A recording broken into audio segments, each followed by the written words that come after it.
বৃহস্পতিবার ভোরবেলায় পাণ্ডবেশ্বরের কুমারডিহি গ্রামের রুইদাসপাড়ার একটি বাড়ি থেকে উদ্ধার হয় প্রতিবেশী বাউড়িপাড়ার পল্লব বাউরি নামে এক যুবকের ঝুলন্ত মৃতদেহ। পুলিশ মৃতদেহটি উদ্ধার করে থানায় নিয়ে যায়। বাড়ির লোককে না জানিয়ে মৃতদেহ নিয়ে যাওয়ার কারণে এলাকায় ব্যাপক উত্তেজনা ছড়ায়। মৃত যুবকের পরিবারের লোকজন ও বাউড়িপাড়ায় খবর ছড়িয়ে পড়তে উত্তেজিত স্থানীয়রা বেশ কয়েকটি বাড়ি ও দোকানে ভাঙচুর চালায়। সাইকেল মোটরসাইকেল ভাঙচুর চালানোর পাশাপাশি পুলিশকে লক্ষ্য করে শুরু হয় ইট বৃষ্টি।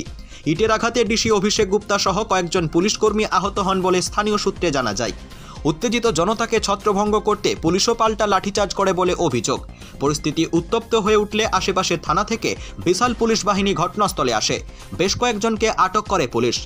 বিবাহ বহির্ভূত সম্পর্কে জেরেই যুবকের রহস্য মৃত্যু বলে দাবি স্থানীয়দের। স্থানীয় সূত্রে জানা যায়, মৃত পল্লবের পাশের পাড়ার এক বিবাহিত মহিলার সম্পর্ক ছিল।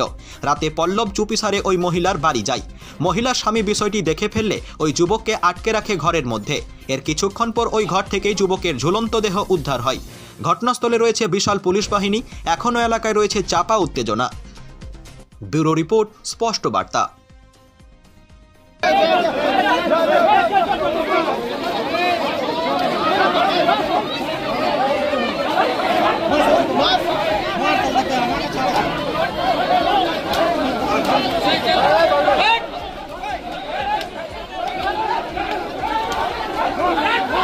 না, এইভাবে যদি পুলিশ আমাদেরকে আটকায়, পুলিশ আমাদের কাছে কখনো সম্মান পাবে না, অথচ এই গ্রামের লোকের কাছে সম্মান পাবে না।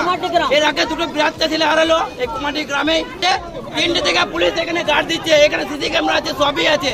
পুলিশ কি করছে? আপনারা কি চাইছেন? মরণের বদল মরণ। ভাই, ওরা শাস্তি চাই, আমরা ওদের শাস্তি চাই, বাস এতটুকুই। আর আমরা কিচ্ছু চাই না, বাস ওদের শাস্তি চাই।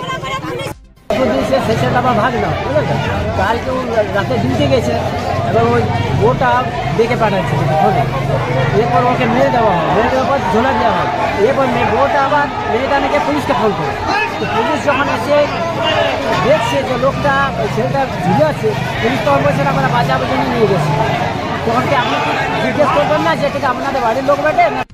একটা উত্তেজনা হয়েছিল, একটা ডেড বডি নিয়ে একটা টেনশন ছিল যে কীভাবে হয়েছে নেই হয়েছে। ওটার জন্য আমরা সব রকম পাণ্ডবেশ্বর থানার পুলিশ তদন্ত করছে সকাল থেকে।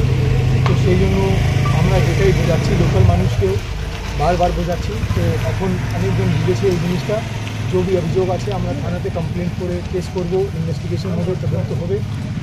সব একদম কতজনকে ধরা হয়েছে এখন পর্যন্ত সেটা আমি সব থানাতে গিয়ে বলবো আমরা। কিন্তু কোনো রকম উত্তেজনা এখন নেই হয়, এটা প্রথম জিনিস আমরা চাইছি। আর মানুষকে এটা বোঝাতে চাইছি প্রথমে যে এইসব উত্তেজনা করে কোনো লাভ নেই। আমরা তো সব রকম কমপ্লেন্ট নিচ্ছি, তো যে भी কমপ্লেন্ট আছে ওটা নিয়ে কেস হবে, ইনভেস্টিগেশন। কতজন পুলিশ ইনজিওর্ড হয়েছে? এখন 4 জন ইনজিওর্ড হয়েছে। স্যার, এখান থেকে যেটা অভিযোগ আসছে যে মানে যার বডি পাওয়া গেছে তাদের বাড়িতে না জানিয়ে নাকি পুলিশ নিয়ে গেছে বডি রিকভারি করেছে পুলিশ।